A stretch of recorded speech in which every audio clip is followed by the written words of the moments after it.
Fue el sonido de su voz lo que me detuvo en seco. Acababa de cerrar la verja de hierro tras de mí, con los brazos llenos de provisiones, y mis botas crujían contra el sendero de grava que conducía de la finca al bosque. El sol del atardecer era cálido, pero el aire aún conservaba ese frescor primaveral. Y entonces lo oí, un susurro suave y áspero tras los pinos. Elena. El corazón me dio un vuelco tan fuerte que sentí como si me magullara las costillas. Me quedé paralizada, casi se me cae la bolsa de manzanas. Hacía 5 años que no oía esa voz, ni una sola vez, ni en sueños, ni en el buzón de voz, ni siquiera en mis peores momentos de añoranza o desesperación. Caleb se había ido, se daba por muerto, y aún así me volví hacia el sonido como una posesa. Pero en ese momento, allí de pie, aturdida bajo la luz naranja, me preguntaba si mi mente finalmente se había roto. Ese no era el principio. En realidad, no. El principio fue más tranquilo, más lento, el tipo de principio que te toma por sorpresa mientras finges estar bien. Me llamo Elena Moore. Tenía 31 años cuando llegó ese momento. Cuando mi difunto esposo regresó de la nada y abrió heridas que pasé años cosiendo. Tras la desaparición de Caleb, me quedé. Me alojé en la pequeña granja a las afueras del valle de Willamette, que él había heredado de su abuelo. Mantuve el jardín vivo. Pagué las cuentas. Cuidé de su madre, el Eleanor, quien sufrió un derrame cerebral leve al año siguiente de su desaparición. Ella y yo nos aferramos como 2 mujeres en una balsa, negándonos a ahogarnos en un mar de preguntas sin respuesta. El pueblo susurraba. Claro que siempre lo hacen. Quizás huyó, quizás hizo trampa y se fue, quizás ella sabe más de lo que dice. Pero Eleanor nunca me culpó. Me cortaba la cara con sus delgadas manos y decía, «Sigue ahí fuera, cariño, lo siento en los huesos». Así que trabajé, cociné, me preocupé y esperé. No activamente, no de una manera ingenua y desesperanzada, sino como un soldado espera la paz. En silencio. Hace 2 años, acepté un trabajo de limpieza en una finca privada propiedad de la señora Rebecca Linwood, una mujer adinerada y discreta a quien no le importaba mi pasado mientras fuera eficiente, invisible y supiera coser como la magia. Allí cumplía 3 funciones: criada, costurera y, ocasionalmente, asistente personal. El sueldo era bajo, pero generoso. Sin prestaciones, sin seguridad, solo dinero en efectivo, confianza y silencio. Todas las mañanas salía de casa a las 7, caminaba 15 minutos hasta la parada del autobús y luego iba en bicicleta a las colinas, donde se encontraba la propiedad de Linwood, enclavada entre viñedos y árboles de hoja perenne. Después de mi turno, volvía a casa, preparaba la cena, preparaba las medicinas de Eleanor y, si no estaba demasiado agotada, quizás leía algunas páginas de alguna novela romántica que tuviera por ahí. No tenía vida propia, en realidad no, pero sí una rutina, y a veces la rutina basta para no derrumbarse. Esa tarde había sido como cualquier otra. Terminé temprano, compré comida en la cooperativa local y decidí caminar por la pintoresca ruta a casa a través del bosque, ya que el aire era suave y los caminos estaban secos. Estaba a mitad del sendero cuando lo oí. Elena. El sonido se escuchó de nuevo. Un caballo bajo, como alguien que intentaba recordar cómo hablar. Me giré y, justo después de la arboleda, bajo la luz filtrada del sol poniente, había un hombre delgado y desaliñado. Tenía el pelo más largo de lo que recordaba, el rostro demacrado y la ropa sucia. Pero era él, Caleb. No me moví, no respiré. Mi cuerpo olvidó cómo. Solo pude mirar fijamente mientras cada célula de mi ser gritaba, «Es real, está aquí, ha vuelto». Pero entonces me asaltó un segundo pensamiento, el más silencioso. ¿Por qué ahora? ¿Y por qué me mira como si fuera una extraña? No corrí hacia él. No podía. Mis piernas estaban clavadas al suelo del bosque, como los árboles cubiertos de musgo que nos rodeaban. Debí de parecer enfadada. Bolsas de la compra colgando de mis brazos, con la boca entreabierta, lágrimas asomándose a mis ojos antes de darme cuenta. Dio un paso lento hacia adelante, como si temiera que me desvaneciera si se movía demasiado rápido. Sus ojos escrutaron mi rostro como si intentara recordarlo. Alena, repitió como si fuera la única palabra que recordaba. El sonido de mi nombre en su voz hizo añicos algo. Solté la bolsa, las manzanas rodaron entre la maleza y me tambaleé hacia adelante. No fui elegante. Me daba igual. Acorté la distancia que nos separaba y me arrojé a sus brazos. No me apartó, pero tampoco me abrazó del todo. Sus brazos flotaron un instante antes de acomodarse torpemente alrededor de mi cintura, como si hubiera olvidado cómo abrazar a alguien que lo amaba. ¿Dónde has estado? Jadeé contra su pecho. ¿Sabes lo que nos has hecho? ¿Sabes siquiera qué día es hoy? No respondió. Solo susurró. Vámonos a casa, por favor. Así que lo llevé. Caminamos en silencio por el sendero de grava, pasando junto a los hedros que había podado, el cobertizo que había pintado, la puerta de madera que había reparado con Eleanor el verano pasado. Todo parecía surrealista. No dejaba de mirarlo, temiendo que desapareciera de nuevo, pero no lo hizo. Al llegar al porche, abrí la puerta mosquitera y grité: «Eleanor, mamá, tienen que salir». Eleanor acababa de doblar la ropa en la cocina. Salió al pasillo, secándose las manos con una toalla, con su fino cabello blanco recogido en un moño perfecto. Lo vio y se quedó paralizada. La toalla cayó al suelo. Le temblaron los labios. «Caleb». Él asintió solo una vez. Ella se apoyó en la pared para observarse. «Creí que estabas muerta. Te enterré en mi mente 1000 veces. No te atrevas a entrar aquí a menos que seas real». «Soy real, mamá», dijo, y esta vez se le quebró la voz. Ella soltó un grito ahogado y corrió hacia él, rodeándolo con sus frágiles brazos. Hundió la cara en su hombro como un niño, y por primera vez desde que regresó, lo vi llorar. Me hice a un lado, dejándolos vivir su momento. Observé desde la puerta como un extraño en mi propia casa. Más tarde, cuando las lágrimas, las preguntas y la incredulidad se convirtieron en un silencio atónito, nos sentamos a la mesa. Caleb picoteó la sopa que había preparado. No había pedido nada, solo comió despacio, mecánicamente, como si la comida le resultara desconocida. Eleanor lo observaba con atención, sin apenas pestañear. No podía dejar de mirarlos, preguntándome quién de los dos se atrevería a preguntar primero. Finalmente rompí el silencio. «¿Dónde estabas, Caleb? ¿Qué pasó?» Entonces me miró con seriedad. Sus ojos se clavaron en los míos y algo brilló allí. Culpa, tal vez, o arrepentimiento. «Te lo contaré todo», dijo en voz baja. «Pero no esta noche. No estoy listo». Eso debería haber sido una señal de alerta. Pero estaba demasiado agotada para empujar, demasiado desesperada para creer que esto no era un sueño.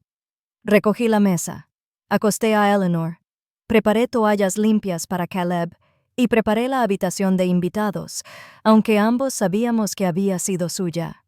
Cuando por fin me metí en la cama, con el pecho apretado por 1000 preguntas, apagué la luz y le susurré a la oscuridad. Volvió. De verdad que regresó. Pero incluso mientras lo decía, lo sentía.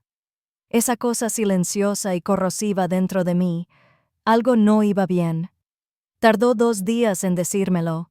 2 días de miradas silenciosas, conversaciones superficiales y largos silencios entre sorbos de café. Caleb pasó la mayor parte del tiempo sentado en el porche con una manta sobre los hombros, mirando fijamente los árboles. Eleanor lo rondaba como un fantasma, temerosa de tocarlo, temerosa de soltarlo. La tercera noche le di una taza de té y me senté frente a él en la sala. La estufa de leña crepitaba, proyectando destellos anaranjados contra las paredes. Afuera, el valle ya estaba envuelto en niebla y todo parecía de otro mundo. «Háblame», le dije con dulzura. «Necesito saber dónde has estado, aunque duela, sobre todo si duele». No me miró de inmediato, pero luego asintió lentamente, como si se rindiera ante algo que lo había perseguido durante años. Empezó en el trabajo, dijo. ¿Te acuerdas de la empresa de logística? Todo se desmoronaba, grandes envíos desaparecían, clientes cancelaban contratos. El dueño creía que alguien estaba filtrando rutas o robando inventario. Recordé que llegaba a casa tenso todas las noches, frotándose las sienes, murmurando sobre errores que no eran suyos. Un día, continuó. Mi jefe me dijo que esperara un camión de reparto en otro lugar. Dijo que era más seguro. Me dio una dirección cerca de la antigua zona industrial junto a la autopista 22. Sentí un nudo en el estómago, el que estaba detrás de los aparcamientos de malla metálica. Él asintió. Debería haberlo sabido, pero no quería perder mi trabajo. Así que fui. Era última hora de la tarde. Hacía sol. Lo recuerdo con claridad porque el sol me daba en los ojos cuando alguien me golpeó por detrás. Cerré los ojos, respirando despacio, con el corazón latiéndome como si yo fuera la atacada. Cuando desperté, susurró Caleb, estaba en la parte trasera de una camioneta. Tenía las manos atadas. Sentía como si me hubieran abierto la cabeza. Debieron de drogarme también. Todo estaba confuso. No podía pensar con claridad. Hizo una pausa. Sus dedos temblaban alrededor de la taza. Extendí la mano y la tomé. Y esta vez no la apartó. Me llevaron a un complejo, no sé dónde, a un lugar remoto y remoto, sin señal de celular, sin ruido de tráfico, sin nada. Solo árboles, cercas, alambre de púas. Estaba rodeado de túneles de invernadero, como un vivero, pero no de esos que la gente visita los domingos. Exhaló con fuerza, con la mirada perdida. Me dijeron que debía dinero, que tenía que trabajar para pagarlo. No dijeron cuánto tiempo. No me explicaron nada, solo uniformes, órdenes, raciones de comida y reglas. Quise interrumpir, preguntar quiénes eran, por qué él, pero sabía que las respuestas no servirían de nada, así que lo dejé continuar. Había otros, hombres, mujeres. Algunos llevaban años allí. Lo llamaban la granja. No nos dejaban hablar mucho, pero conocí a una chica, Sierra. Ese nombre me golpeó como hielo en la espalda. Intenté no reaccionar. Fracasé. Era joven, apenas tenía 20 años, ingenua como un demonio, pero inteligente. No era como las demás. Se daba cuenta de las cosas. Descubría los horarios de los guardias. Vigilaba dónde guardaban los teléfonos. Tenía la garganta seca. «¿Te ayudó a escapar?» Negó con la cabeza. «Nos ayudó a escapar a todos, pero no directamente». Un día, mientras distraía a uno de los guardias, le arrebató el teléfono y le envió un mensaje a su padre. Resulta que es médico, uno poderoso y con contactos. Armó un lío con todas las agencias imaginables. 3 días después, allanaron el lugar. ¿Y tú? Yo estaba en el invernadero. Vi llegar las furgonetas. Los hombres de negro irrumpieron en los edificios. No me moví. Solo observé. Entonces Sierra me agarró de la mano y me jaló hacia un auto que no reconocí. Su padre estaba adentro. Intenté mantener la voz tranquila. «Así que ahí es donde has estado con ella». «No», dijo rápidamente. «Me ofrecieron un lugar donde quedarme mientras la investigación seguía en curso, pero les dije que quería volver a casa contigo y con mamá. Quería creerle. Quería hacerlo, pero había algo en su voz que no me convenció. Lo arriesgó todo», añadió en voz baja. «Si no fuera por ella, yo seguiría allí». Me levanté. «Tengo que lavar la ropa». «Espera», dijo, levantándose demasiado rápido. «No te vayas. Por favor, no te conté todo esto para alejarte». Lo miré fijamente. El hombre por el que había llorado. El hombre por el que había esperado. Estaba aquí, pero aún faltaban fragmentos de él, y no estaba segura de si algún día volverían. Algo cambió después de que me lo contó, no de la forma que esperaba. Pensé que me sentiría más cerca de él, aliviada, como si la verdad borrara la distancia entre nosotros, pero en cambio solo acentuó el silencio. En los días siguientes, Caleb se quedó.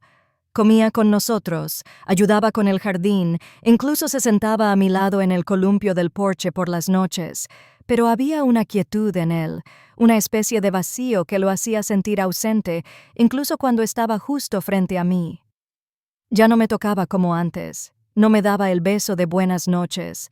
Si apoyaba la cabeza en su hombro, se ponía rígido como si lo hubiera pillado desprevenido. Me decía que estaba traumatizado, que necesitaba tiempo, que el amor podía esperar. Pero en el fondo, ya sabía que el hombre al que había esperado no era el mismo que regresó. Todo se vino abajo el fin de semana siguiente. Acababa de llegar a casa de la urbanización Linwood, todavía con los zapatos de trabajo puestos, cuando los vi. 2 vehículos desconocidos aparcados cerca de la valla. SUVs relucientes y oscuras que no pertenecían a nadie de por aquí. Sentí un nudo en el estómago. Dentro de la casa, una risa llegaba del comedor, suave, tranquila, como si perteneciera a una reunión familiar. Por un instante pensé que Eleanor tenía compañía. Quizás Logan y la tía Nancy habían pasado por allí. Pero al entrar, me quedé paralizada. Sentada en nuestra mesa había una chica, joven y guapa, con el pelo rubio recogido en una trenza suelta sobre un hombro. Iba de la mano de Caleb. Junto a ella, una pareja elegante, bien vestida, evidentemente adinerada. Sus padres y Caleb. Él no me miraba a mí. La miraba a ella. No dije ni una palabra. Me quedé allí parada en la puerta viendo cómo se desenvolvía todo. Eleanor se giró y me vio. «Elena, cariño, pensé que trabajarías hasta tarde». Su voz tembló levemente. Sonreí con rigidez. Al parecer, no lo suficientemente tarde. Caleb finalmente levantó la vista. «Pasa. Quiero presentarte a alguien». Lo dijo como si fuéramos desconocidos, como si yo fuera una invitada en mi propia vida. «Esta es Sierra», continuó. «Y estos son sus padres, el Dr. Charles Collins y la señora Ellen Collins. Aquí, ellos son quienes nos ayudaron a rescatarnos». Sierra me sonrió con la naturalidad de una mujer que sabe que pertenece a este lugar. Asentí, aturdida. No recuerdo haberme sentado. No recuerdo lo que dije. Solo recuerdo verla acariciar suavemente el brazo de Caleb con los dedos mientras contaba la historia de su escape. Cómo la protegía, cómo la hacía reír. Incluso en el infierno, ella no estaba siendo cruel. Estaba siendo honesta. Y esa honestidad dolía más que cualquier mentira. Cuando la mesa se quedó en silencio, miré fijamente a Caleb. «¿Quieres el divorcio?» Las palabras no temblaron, simplemente aterrizaron. Él no se inmutó. Parecía triste, quizá arrepentido, pero no sorprendido. «No quiero hacerte daño», dijo. «Pero creo que sería peor seguir fingiendo». Asentí lentamente. «De acuerdo». Sierra se miró las manos. Sus padres intercambiaron una mirada. Eleanor no dijo nada. Y así supe que el hombre que había amado, el hombre que había esperado, ya no era mío. Me puse de pie, sonreí cortésmente y dije: «Disculpen, voy a empezar a preparar los documentos médicos de mamá para la clínica, ya que irán todos juntos». Me di la vuelta antes de que alguien pudiera ver las lágrimas, pero aún así brotaron. No porque se hubiera ido, sino porque en realidad nunca regresó. Los días siguientes fueron una clase magistral de humillación silenciosa. Caleb no se mudó, no de inmediato. Se quedó en la habitación de invitados. Sierra y sus padres iban y venían, siempre educados, siempre sonrientes, siempre hablando con el Eleanor con ese tono suave y profesional que envolvía la crueldad en seda. Ofrecieron trasladar a Caleb y a Eleanor a un centro médico privado en las afueras de Eugene. Dijeron que cubrirían todo: pruebas, rehabilitación, incluso un examen físico completo para Caleb, solo para asegurarse de que no hubiera desarrollado nada en cautiverio. Eleanor parecía abrumada, pero agradecida. Caleb parecía obediente, como alguien que lo mueven por un tablero de ajedrez sin mucho que decir. Yo hice copias de los papeles del seguro, programé citas, Etiqueté sus medicamentos y empaqué sus cosas en una maleta con ruedas impecable. Mantuve la voz serena. Sonreí. No lloré, no delante de ellos. Sierra me siguió a la cocina una tarde. Se había quitado los zapatos y caminaba descalza como si estuviera en su sitio. Se apoyó en la encimera, con un vaso de agua en la mano, observándome apilar los formularios médicos. «Eres muy organizada», dijo. «Nunca podría llevar la cuenta de esto». Asentí. Alguien tenía que hacerlo. Dudó un momento y añadió: «Espero que no me odies». La miré. Su rostro era tan franco, tan joven. «No te odio», dije, «pero me gustaría que salieras de la cocina ahora». Parpadeó, sobresaltada, luego retrocedió y se fue sin decir palabra. Esa noche, me senté con Eleanor mientras tomaba el té. Nunca la había visto tan vieja. Le temblaban las manos, tenía los ojos rojos. «Cariño», dijo. «Lo siento. Sé que esto está mal. Sé cómo se ve. Pero Caleb es mi hijo y no puedo echarlo». Asentí. «No tienes que dar explicaciones. Lo entiendo». «No», dijo con firmeza, agarrándome la mano. «No lo hagas porque si fuera más valiente, les diría a todos que se fueran. Le diría a Caleb que despertara. Pero estoy cansada y creo que una parte de mí se siente aliviada de que esté vivo». Se le quebró la voz. «No pensé que lo volvería a ver». «Lo sé», susurré. Me miró con tanta culpa que tuve que apartar la mirada. «No te pido que me perdones», dijo. «Pero si necesitas tiempo, si necesitas quedarte un rato más, esta casa sigue siendo tuya». Le sonreí, suave y cansada. «Me quedaré hasta que encuentre algo. No te dejaré sola. Tú tampoco estás sola», dijo. «Al menos eso espero». A la mañana siguiente, preparé una maleta pequeña y conduje hasta mi antiguo apartamento en las afueras, el que Caleb y yo habíamos vivido durante nuestro primer año de matrimonio. Había estado alquilada desde entonces, pero los inquilinos acababan de mudarse. Mi tía Nancy la había estado administrando mientras yo estaba fuera. Entré en el espacio vacío con su linoleum agrietado y cortinas descoloridas y sentí que se me doblaban las rodillas. Ya no era su esposa, ni siquiera formaba parte de su futuro, pero seguía en pie. Y de alguna manera eso tenía que contar para algo. El apartamento olía a polvo y restos de pintura, pero era mío. Nancy y Logan llegaron 2 horas después de mi llamada. Ella trajo bolsas de ropa de cama y Logan vino con una furgoneta llena de muebles de segunda mano. En menos de 1 hora, mi cocina volvió a tener una mesa. Mi cama tenía sábanas limpias. Incluso había pequeñas hierbas aromáticas en macetas en el alféizar de la ventana: albahaca, romero y menta. No las había pedido, pero llegaron de todos modos.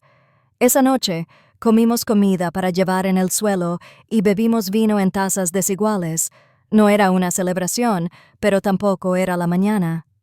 «¿Vas a estar bien aquí?», preguntó Logan, mirando a su alrededor como si estuviera sopesando mentalmente todas las maneras de mejorar. Asentí. «No es perfecto, pero necesito el espacio». Nancy sonrió con complicidad. «A veces la sanación empieza por los metros cuadrados». Alguien llamó a la puerta alrededor de las 8. Logan fue a abrir, y oí que su voz cambiaba, amable pero curiosa. «Daniel», llamó. «Elena, ¿recuerdas a mi amigo Daniel, verdad?» «Yo sí, apenas». Daniel había estado en la preparatoria con Logan. Ahora trabajaba de carpintero en el pueblo. Conducía una vieja camioneta azul con asientos descoloridos por el sol y un perro que nunca se separaba del asiento del copiloto. Subió con una pequeña bolsa de herramientas en una mano y un tupper en la otra. «Pensé que necesitarías barras para cortinas y que probablemente no habías comido bien en una semana».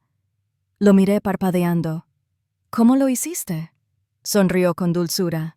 «Todos hablan, pero yo no escucho a menos que sea alguien que me importa». Nancy me miró enarcando las cejas con esa sutil actitud casamentera que solo una tía sureña podría lograr. La ignoré. Daniel no se quedó mucho tiempo.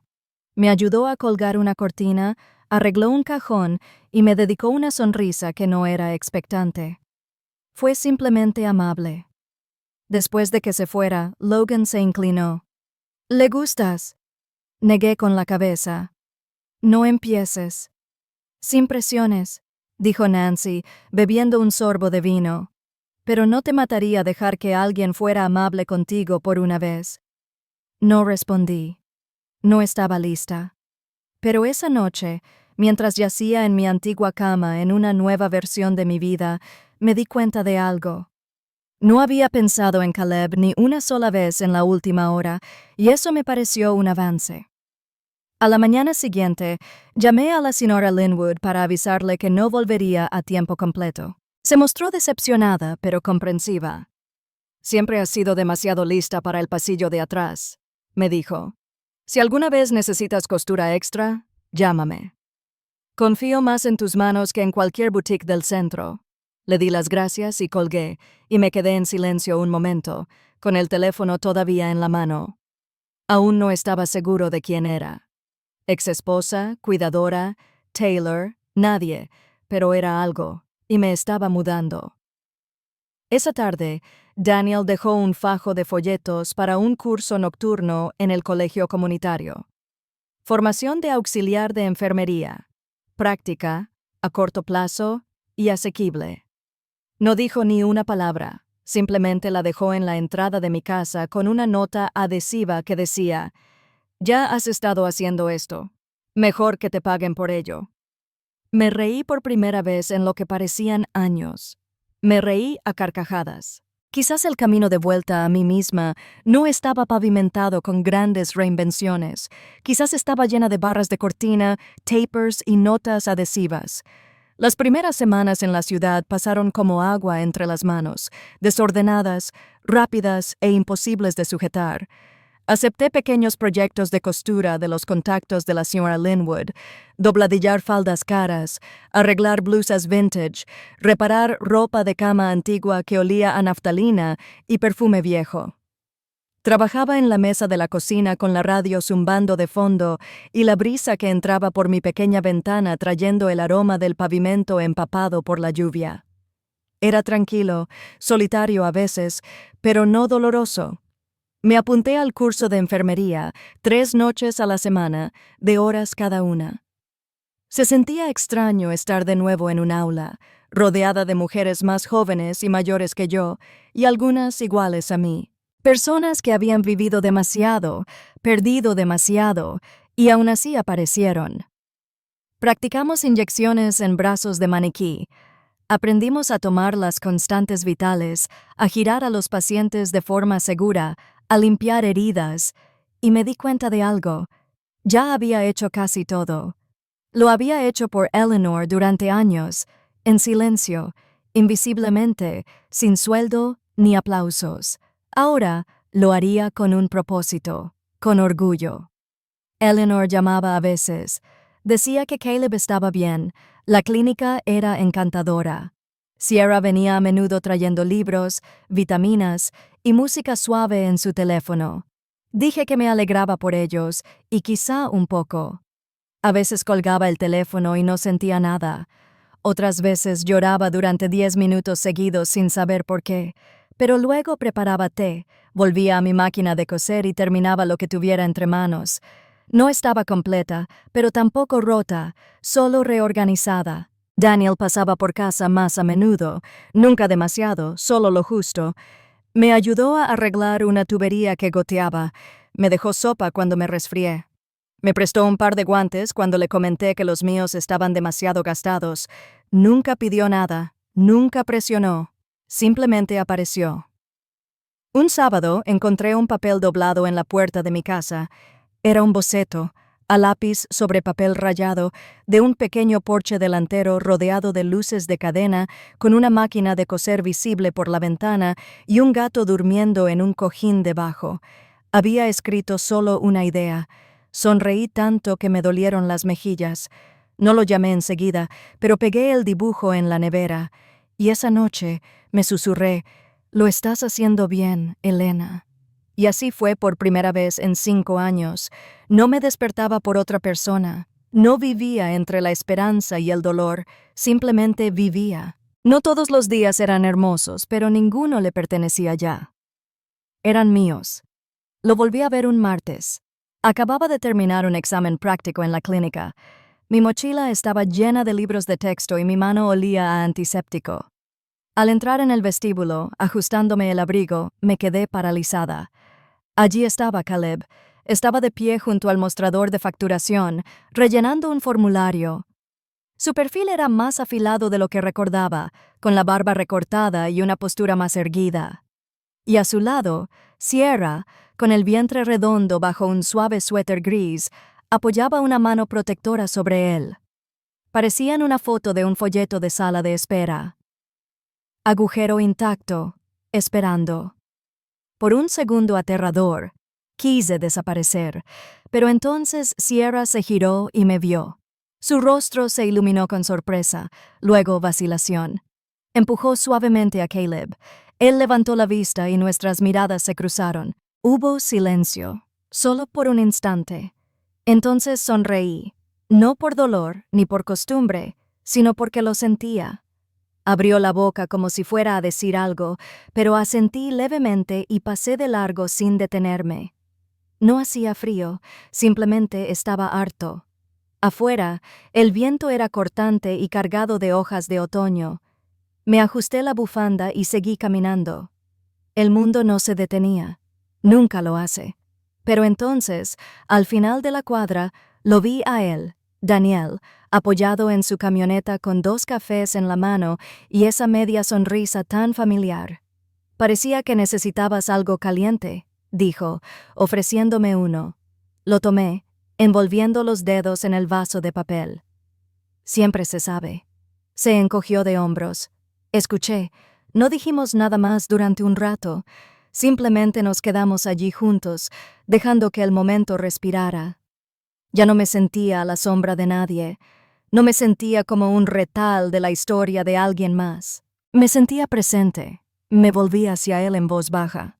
¿Alguna vez has pensado en segundas oportunidades? Miraba a los lados todo el tiempo, incluso a quienes nunca pensaron merecerlas. Su respuesta fue inmediata, sobre todo para ellos. Nos subimos a la camioneta y condujimos, sin ningún lugar elegante, justo hacia las afueras del pueblo, donde los árboles se volvían dorados y el aire olía a pino. Mientras el sol se ponía tras las colinas, apoyé la cabeza en la ventana y cerré los ojos. No sabía a dónde me llevaría la vida, pero de una cosa estaba seguro. Ya no esperaba.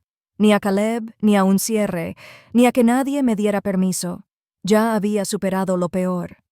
Y ahora era libre para empezar de nuevo, no como la esposa de alguien, no como la mujer que esperaba, solo como yo, Elena. Y finalmente, eso fue suficiente.